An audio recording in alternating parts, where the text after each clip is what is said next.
Hello अस्सलाम वालेकुम।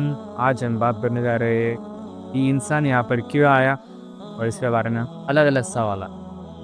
तो आज इंसान यहाँ कर अंत है, ये आदमी इस दुनिया में क्यों आया, अभी इसका मकसद क्या है। तो अब तो सवाल ये है कि इंसान का इस दुनिया में पैदा होने का मकसद क्या है। हाँ, क्यों इंसान को यहाँ पर भेजा गया, इसके बहुत अलग अलग आंसर निकलेंगे, लेकिन मैं मेरे जाती तौर पर इसका आंसर देना चाहूँगा साइंस से रिलेट करके। क्योंकि आज इस दुनिया में जो कुछ भी है वो 100% साइंस से डायरेक्टली प्रोपोर्शनल है। तो सबसे पहले सवाल है कि इंसान इस दुनिया में क्यों आया है और उसको यहाँ पर क्या करने के लिए भेजा गया है। तो सबसे पहले इसका आंसर हो रहा कि इंसान को यहाँ पर भेजा गया है एग्ज़ाम के लिए। जब इंसान पैदा होता है, पूरी ज़िंदगी भर काम करता है या फिर जो कुछ भी वो करता है, अच्छा या बुरा, उन सब का लेखा जोखा हिसाब किताब लिखा हुआ होता है और फिर वो मर जाता है। मरने के बाद उसने इस ज़िंदगी में जो कुछ भी किया उसका हिसाब उसे देना होता है। लेकिन और भी कुछ सवाल है इसके बारे में कि साइंस इन बातों को नहीं मानती।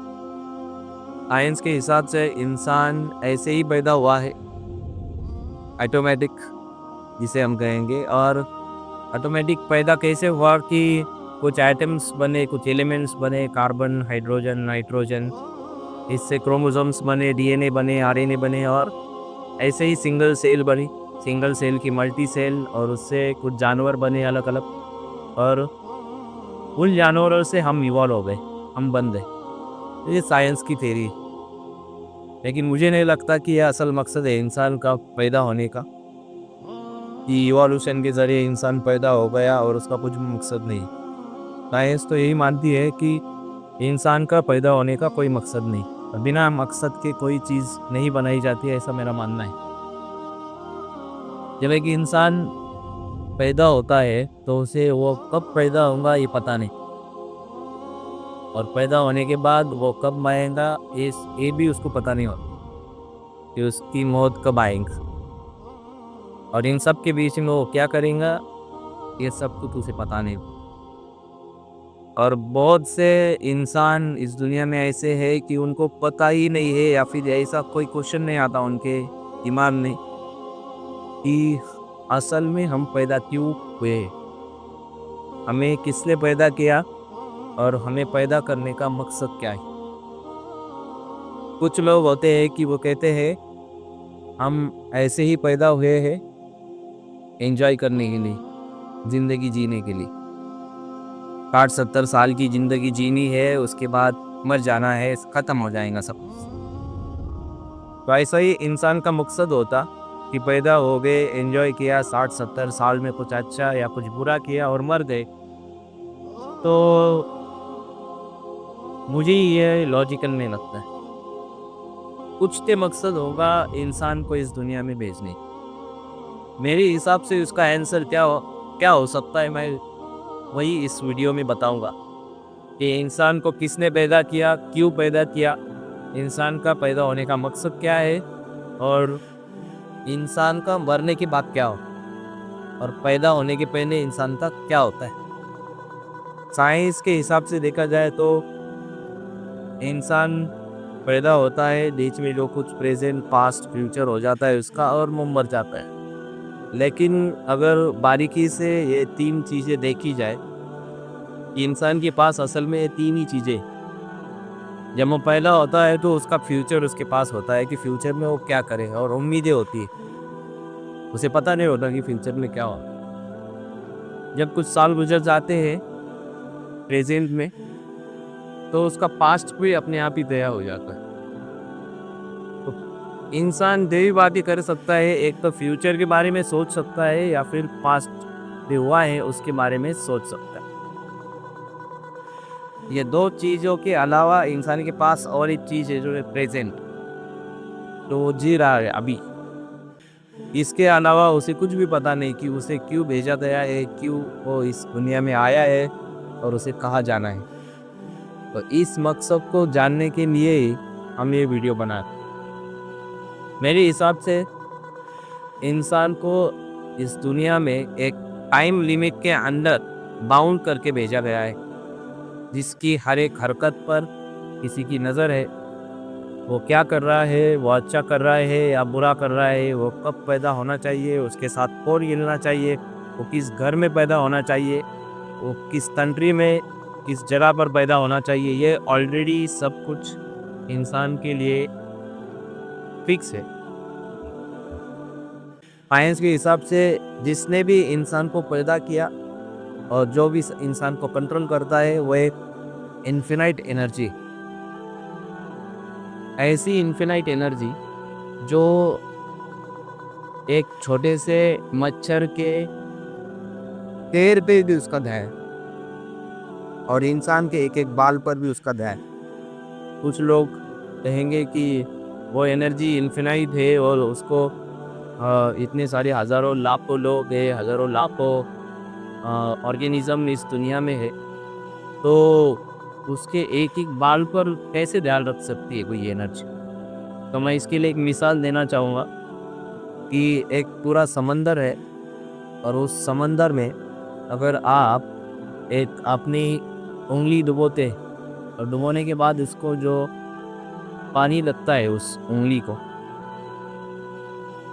तो उस पानी पर भी उस एनर्जी का कंट्रोल है और बैन है। समंदर तो कितना बड़ा है और समंदर का जो छोटा सा कतरा आपके उंगली को लगा है उसके ऊपर भी उसका तय है।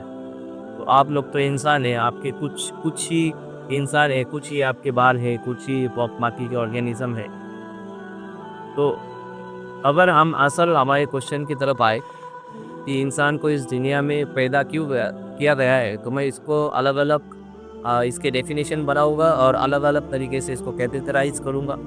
जैसे कि सबसे पहले बात है कि इंसान को इस दुनिया में एग्ज़ाम के लिए पैदा किया है।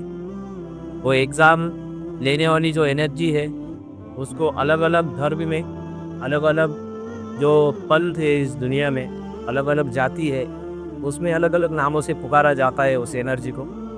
क्योंकि यहाँ पे अभी साइंस के बारे में बात हो रही है तो मैं उसको एक साइंटिफिक एनर्जी बताऊंगा। इन्फिनाइट एनर्जी, इतनी पावरफुल एनर्जी की जिसको हम एक्सप्लेन नहीं कर सकते। ट्रिमेंडस अमाउंट ऑफ एनर्जी मैं कहूँगा।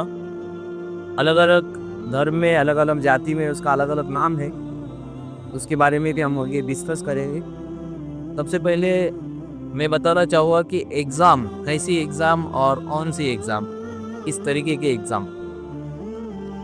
एग्ज़ाम पैदा होने से मरने तक जो कुछ भी हम हमारी ज़िंदगी में करते हैं उसी को एग्ज़ाम कहा जाता है।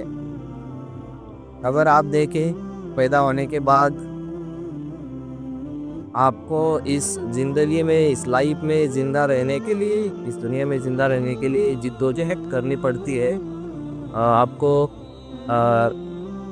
संघर्ष करना पड़ता है, तब जाके आपको एक फाइनल डेस्टिनेशन आपको मिलता है और उस फाइनल डेस्टिनेशन के बाद है आपकी मौत। इतनी सारी जिद्दोजहद करके, इतना सब कुछ कमा के, पैसा, घर, बंगला आदि सब कुछ बना के आप अगर मरने वाले हैं तो ये ज़िंदगी ही सब कुछ है, ऐसा हम बोल नहीं सकते। अगर ये ज़िंदगी ही सब कुछ होती तो जो भी आपने ज़िंदगी भर कमाया उसका आनंद, उसका एक्सपीरियंस, उसकी खुशी आपकी हमेशा के लिए बरकरार रहनी चाहिए। अगर वो नहीं रहती तो ये एक फॉल्स ज़िंदगी है, ट्रू नहीं है, झूठी ज़िंदगी, एक छलावा है जिसके अंदर हम सबको रखा गया है। एक ऐसा छलावा जिसका टाइम पीरियड भी लिमिटेड है, पैदा होने से मरने तक, और ये टाइम पीरियड आपके हाथ में नहीं। ये जो टाइम पीरियड है पैदा होने का और मरने का, ये आपके हाथ में नहीं, ये उस एनर्जी के हाथ में है जिसने आपको यहाँ पर भेजा है। आपको भेजने का मकसद आपको अगर पता ही नहीं चला और उसके पहले ही आप मर गए, तो जब एनर्जी आपसे क्वेश्चन करेंगी कि किस मकसद के लिए भेजा गया था और क्या करके आए हो, तो आप शर्मिंदा हो जाएंगे अपने कामों पर कि मैंने क्या क्या किया और मुझे किस मकसद के लिए भेजा गया था। बेसिकली इन सब बातों के बारे में हम अगली वीडियो में भी बात करेंगे, लेकिन अभी हम समझेंगे कि हमारा पैदा होने का मकसद क्या है। तो सबसे पहला मकसद है एग्ज़ाम देना। ये दुनिया हमारा एग्ज़ाम का क्लासरूम। इसमें जो कोई भी हमारी लाइफ में आता है वो हमारे एग्ज़ाम के, जैसे हमारे एग्ज़ाम हो रहे हैं वैसे ही उनकी भी एग्ज़ाम हो रहे हैं और वो भी एग्ज़ामिनेशन के कैंडिडेट हैं। इस एग्ज़ाम का रिज़ल्ट आपके मरने के बाद लगने वाला है, जो कुछ भी आपने किया हो। और कुछ लोग तो कहते हैं कि ये एग्ज़ाम तो कुछ नहीं है, कुछ नहीं होगा, ये गॉड नहीं है या फिर सुपरनैचुरल एनर्जीज नहीं है। फिर में आप क्या कहना चाहेंगे? कुछ लोगों का मानना है वो बहुत ही ज़्यादा साइंटिफिक हो जाते हैं और कहते हैं कि हम ऑटोमेटिक ही पैदा हो गए, हमें किसी ने पैदा नहीं किया। ऑटोमेटिक इस दुनिया में कुछ भी नहीं होता। अगर ये पेन यहाँ पर रखा है और मैं कहूँगा कि ऑटोमेटिक पेन यहाँ पर आ गया था, तो आप ये सोच में पड़ जाएंगे कि ये पेन ऑटोमेटिक कैसे आ सकता है यहाँ पर। हाँ, आ सकता है कि पेन ऑटोमेटिक यहाँ पर नहीं, ये किसी फैक्ट्री में बना है, किसी ने खरीदा है, तब जाके यहाँ पर आया। ऑटोमेटिक अगर पेन आ जाए तो आप क्यों नहीं ऑटोमेटिक कुछ बना ले। मैं आपको चैलेंज करता हूँ कि आप ऑटोमेटिक एक छोटा सी मक्खी बना लीजिए, क्योंकि मक्खी बना लीजिए और बना के दिखाइए। आप नहीं कर सकते, क्योंकि ऑटोमेटिक इस दुनिया में कुछ भी नहीं होता। ये सब कुछ ऑलरेडी सेटअप है, ऑलरेडी सब कुछ प्लान है। तो जो लोग ऐसा मानते हैं कि ऑटोमेटिक आए, तो उनको समझना चाहिए कि वो खुद ऑटोमेटिक नहीं आए, कुछ ना कुछ प्रोसेस हुआ है उनके पीछे, कुछ ना कुछ। अब उनको कोई चीज़ चाहिए, उनको पानी भी पीना है तो पानी ऑटोमेटिक नहीं आता। फिर अगर ऑटोमेटिक ही सब होता है तो वो क्यों भी ऐसा हवा में हाथ करते और मैजिक से बोलते हैं पानी को आ जाओ, पानी उनके हाथ में आ जाता है और पी लेते हैं पानी, कि उनको पानी के गड्ढे तक जाना पड़ता है, वहाँ से पानी पीना पड़ता है। ऑटोमेटिक इस दुनिया में कुछ भी नहीं होता और साइंस भी इसको प्रूव कर चुकी है। साइंस भी कहती है कि ऑटोमेटिक कुछ भी नहीं हो सकता, मैजिक नाम की कोई चीज़ नहीं। इसलिए आपको ये प्रूव करने का कंटेंट की सच आप कैसे प्रूव करेंगे? ये वो चीज़ है। जो एनर्जी है उसको प्रूव करना है। हाँ। अभी ये अगर हम एनर्जी के बारे में बात करेंगे तो बहुत लंबा वीडियो हो जाएगा। अभी ये वीडियो में हम इसके बारे में बात करेंगे। अभी फ़िलहाल तो यही जानेंगे कि किस तरीके की एग्ज़ाम हमारी होने वाली है और उस एग्ज़ाम का मकसद क्या है, उसके बारे में साइंस क्या कहता है और अलग-अलग धर्म क्या कहते हैं, ये जानेंगे। फिर इसके बाद में जो नेक्स्ट वीडियो आएगा तो उसमें जानेंगे एनर्जी को पहचानने के लिए हमें क्या करना पड़ेगा और कैसे हम उस एनर्जी को जान सकते हैं, पहचान सकते हैं, उस एनर्जी के साथ बातें कर सकते हैं या फिर उस एनर्जी को हमारी तरफ अट्रैक्ट कर सकते हैं। ये सब बातें हम नेक्स्ट वीडियो में जानेंगे। तो एग्ज़ाम इसी तरीके से होंगी कि इस दुनिया में हम और हमारे जो आजू-बाजू के कलीग्स हैं वो सब एग्ज़ाम दे रहे हैं। एग्ज़ाम का रिज़ल्ट मरने के बाद होगा। एग्ज़ाम का सिलेबस क्या है? आप लोग जो भी करते हैं डेली, अच्छा या बुरा, ये सब कुछ उस एग्ज़ाम का सिलेबस। आप आपको एक फ़ील दी गई है आपको सोचने की ताकत, जो अन्य किसी प्राणी को नहीं थी। किसी भी ऑर्गेनिज़्म में ये सोचने की ताकत नहीं है। आप सोच सकते हैं। इसलिए इंसान एक स्पेशल कैटेगरी का ऑर्गेनिज़्म है, जिसे उस एनर्जी ने बनाया है। अगर एनर्जी को बनाना होता तो सभी जानवरों को सेम इंसान के तरीके का दिखने के लिए अलग-अलग, लेकिन जो फ्री विल भी नहीं है, जो अक्ल है, जो सोचने की पावर है, ये सब कुछ उनके पास भी होता। लेकिन एग्ज़ाम सिर्फ़ और सिर्फ़ इंसान की लेनी है, इंसान की ही लेनी थी, इसलिए ये सब कुछ अरेंज किया गया। जानवर भी इंसानों के लिए बने और जो भी इस दुनिया में आपको दिखाई देता है, वो सब कुछ हमारे एग्ज़ाम के रिलेटेड मटेरियल। आपकी गाड़ी, आपका घर, आपके औलाद, आपके माँ-बाप, आपकी जो कोई चीज़ है, आपका कॉलेज हो, आपके दोस्त हो, ये सब कुछ इस एग्ज़ाम का पार्ट। एक जो पत्थर है जिसमें जान नहीं होती है, निर्जीव पत्थर है, वो भी आपके एग्ज़ाम का पार्ट। इस दुनिया में कुछ भी बिना मकसद के पैदा नहीं किया। ए टू ज़ेड बातों के लिए मकसद है। अब एग्ज़ाम किस तरीके से हो सकती है? किसी की एग्ज़ाम होंगी आज़माइश, उसकी आज़माइश नहीं जाएँगे। अगर वो पैदा हो गया, पैदा होते साथ ही उसके माँ-बाप मर गए, या फिर पैदा होने के बाद उसका एक्सीडेंट हो गया, उसका पाँव चला रहा है, उसका हाथ चला रहा है, वो अंधा हो गया, हमेशा के लिए कोमा में चला गया। ये सब एग्ज़ाम के पार्ट। हम ऐसा नहीं बोल सकते कि लोगों के साथ ऐसा हो रहा है, वो अच्छा है, उसके हाथ पाँव सब सही सलामत है और मेरे 2 पाँव चले गए।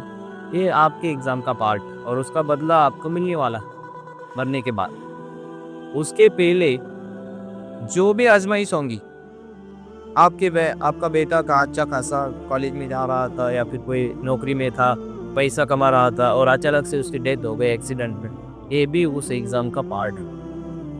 ये ऐसा नहीं समझना चाहिए कि उस एनर्जी है तो एनर्जी ने फिर की ले लिया हमारे बच्चे को, या फिर मेरा एक पैर टूट गया तो क्यों पैर तोड़ दिया। तो ये उस एग्ज़ाम का पार्ट है, उसका बदला आपको मिलने वाला है। पर ये दुनिया ही सब कुछ नहीं है। अगर ये दुनिया सब कुछ होती तो आपने जितना भी कमाया है तो सब कुछ इन्फिनिट टाइम के लिए आपके पास रहता।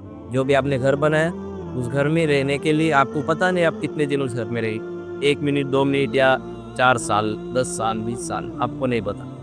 आपके पास जेब में जो पैसा है वो आपके कितना काम आएगा ये आपको नहीं पता। आपकी जेब में अगर 1 लाख रुपए कैश पड़ा है और आप चलते-चलते किसी गाड़ी ने टक्कर मार दी, मर गए, तो वो कैश क्या काम गया? कुछ भी नहीं। तो ये एग्ज़ाम है। यहाँ पर हर एक अलग-अलग तरीके से आपको परखा जाएगा।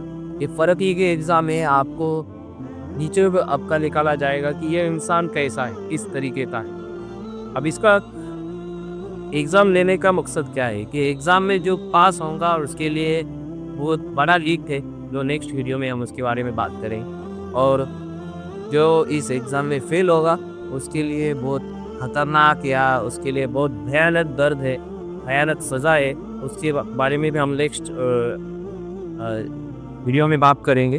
और मेरा एक सवाल था, जो कुरान शरीफ पे है या फिर होली बाइबल पे या फिर जो अलग अलग किताबें बनाई गई हैं, वो क्यों बनाई गई हैं?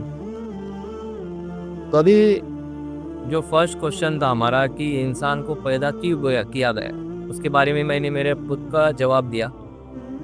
दूसरा जवाब साइंस के बारे में मैंने कहा कि साइंस क्या कहता है। अब ये तीसरा क्वेश्चन अराइज हो जाता है कि ये सब कुछ क्या है, धर्म, जाति, पंथ और ये व्यवस्था किसने बनाई, वो किसने बनाई ये जाति, धर्म, और किसने ये अलग अलग ग्रंथ लिखे। जैसे आपने अभी बताया कि कुरान है, बाइबल है, और भी मज़हबों के अलग अलग ग्रंथ है।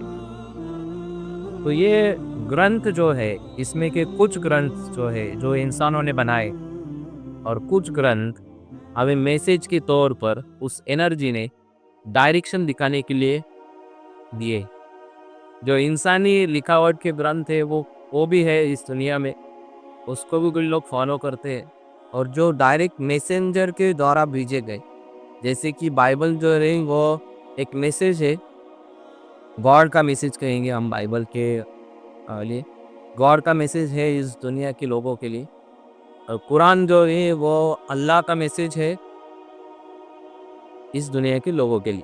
भेजा किसके ज़रिए से? एक मैसेंजर आते थे, जैसे कि ईसा थे गॉड का मैसेज लेके आने वाले, और अल्लाह का मैसेज लेके आने वाले थे मोहम्मद रसूल सल्लल्लाहु अलैहि वसल्लम। पर अल्लाह और गॉड तो एक ही है, हाँ, पर ईगो होना चाहिए। तो इसमें अगर हम देखें कि गॉड एक इंग्लिश वर्ड है हाँ, और अल्लाह एक अरेबिक वर्ड, और ये दोनों का अगर हम मतलब देखेंगे तो दोनों भी सिमिलर, मतलब एक ही एनर्जी के ये दो नाम। गॉड मतलब भी एनर्जी, अल्लाह मतलब भी एनर्जी, और साइंस ने जो नाम रखा है एनर्जी, फुल एनर्जी की सिमिलर है तीनों भी। मतलब साइंस जिसे एनर्जी कहता है उसे ही कुछ लोग अल्लाह कहते हैं, और उसी एनर्जी को कुछ लोग गॉड कहते हैं, और कुछ लोग उसे ही परमात्मा भी कहते हैं। परमात्मा, गॉड, अल्लाह, ये सभी एक ही एनर्जी के नाम। लेकिन ये बहुत डिटेल में अगर हमें जानना होगा तो नेक्स्ट वीडियो में हम इसके ऊपर बात करेंगे। तो आज हमने इस वीडियो में जाना कि इंसान का इस दुनिया में पैदा होने का, या जिसने भी भेजा है उसका मकसद क्या है भेजने का। तो सरल एक सेंटेंस में बताया जाए तो इंसान का यहाँ पर एग्जामिनेशन होगा, और उस एग्ज़ाम के बाद जो फाइनल रिजल्ट आएगा उसके ऊपर तय होगा कि उसके लिए क्या देना चाहिए, उसको क्या मिलना चाहिए, उसके इस एग्ज़ाम में उसने किस तरीके से काम किया है, उसके हिसाब से ही उसको जो भी मिलना है वो मिलेगा। साइंस के बारे में क्या कहता है वो भी हमने जाना, जैसे कि डार्विन की थ्योरी है, उसमें नेचुरल सिलेक्शन के बारे में बताया गया है। साइंस कहता है कि नेचर जिसे सिलेक्ट करेगा, नेचर जिसे प्रोटेक्ट करेगा वही जिंदा रहेगा, बाकी सब कुछ अपने आप ही खत्म हो जाएगी। नेचर जिसे सिलेक्ट करेगा वह रिवॉल्व होगा और रिवॉल्व होकर उसकी स्पेसीज बढ़ती जाएंगे। लेकिन साइंस से प्रूव नहीं कर सकता कि इंसान किस कहाँ से और किधर से इस दुनिया में आया।